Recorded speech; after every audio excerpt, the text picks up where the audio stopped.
नमस्कार प्रेक्षकों, आपका स्वागत है आज दोपहर की न्यूज बुलेटिन श्वेता संग खबरें अब तक पर।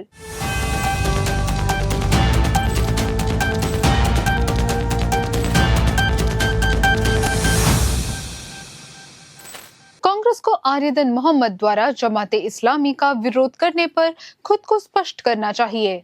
एम स्वराज। निलंबुर उपचुनाव के दूसरे चरण के प्रचार अभियान के शुरू होने पर एलडीएफ उम्मीदवार एम स्वराज ने कहा कि जमाते इस्लामी की वेलफेयर पार्टी द्वारा यूडीएफ का समर्थन करने में कुछ भी अप्रत्याशित नहीं था। जमाते इस्लामी ने पहले यूडीएफ का सहयोगी होने का दावा किया था।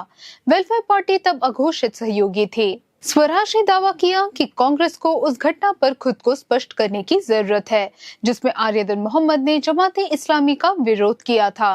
निलंबुर में बिजली का करंट लगने से अनंत नामक छात्र की मौत हो गई, जिसके बाद यूडीएफ ने जिला अस्पताल रोड को ब्लॉक कर दिया। स्वराज ने दावा किया कि यह अनुचित व्यवहार और असामानवीय कृत्य है। जहाज में आग लगी लेकिन डूबा नहीं। तट पर लोगों की सुरक्षा सुनिश्चित करने के लिए कंपनी की टीम पहुंची। केरल के अरिक्कल और बेपोर के बीच अंतर्राष्ट्रीय शिपिंग लेन पर सिंगापुर के जहाज में आग लग गई और विस्फोट हो गया। जहाज पर चाइनीज, इंडोनेशियन और म्यांमार के नागरिक सवार थे। जहाज नियंत्रण में नहीं था लेकिन डूबा भी नहीं। फायर ब्रिगेड ने हाई पावर जेट स्प्रे के जरिए आग बुझाना जारी रखा। जहाज के हिस्से में लगी आग को बुझाने के लिए डॉनियर विमान का इस्तेमाल करते हुए जहाज पर नजर रखी जाती रही। जहाज पर 22 लोग सवार थे, जिनमें से 4 लापता थे और 2 की हालत गंभीर थी। जहाज में 157 कंटेनरों में लिथियम बैटरी, गन पाउडर, तारपीन और अन्य ज्वलनशील पदार्थ थे।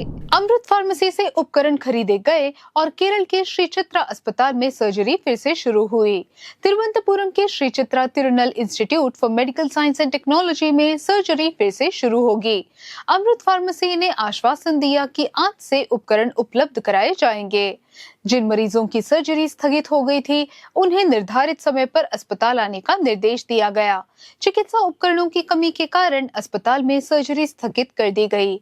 इसका कारण यह है कि आयातित उपकरणों के लिए कॉन्ट्रैक्ट 2023 के बाद जारी नहीं की गई। केरल के केंद्रीय मंत्री सुरेश गोपी ने दावा किया कि उपकरण खरीदने के लिए 1 हफ्ते के अंदर कदम उठाए जाएंगे और 2 दिनों के अंदर सर्जरी फिर से शुरू हो जाएगी। केरल के चीफ मिनिस्टर ने 24 ड्रग सेंटरों पर रिपोर्ट में सरकारी हस्तक्षेप के लिए आपातकालीन बैठक बुलाई। 24 न्यूज चैनल के मुख्य संपादक आर श्रीकंडन नायर ने पत्रकारिता के क्षेत्र में 40 साल पूरे करने के दौर में केरल के चीफ मिनिस्टर पिनराई विजयन को राज्य में ड्रग की लत और हिंसा पर विस्तृत रिपोर्ट सौंपी। उन्होंने पूरे केरल का दौरा किया, ड्रग के आदी बच्चों सहित परिवारों से बात कर रिपोर्ट सौंपी।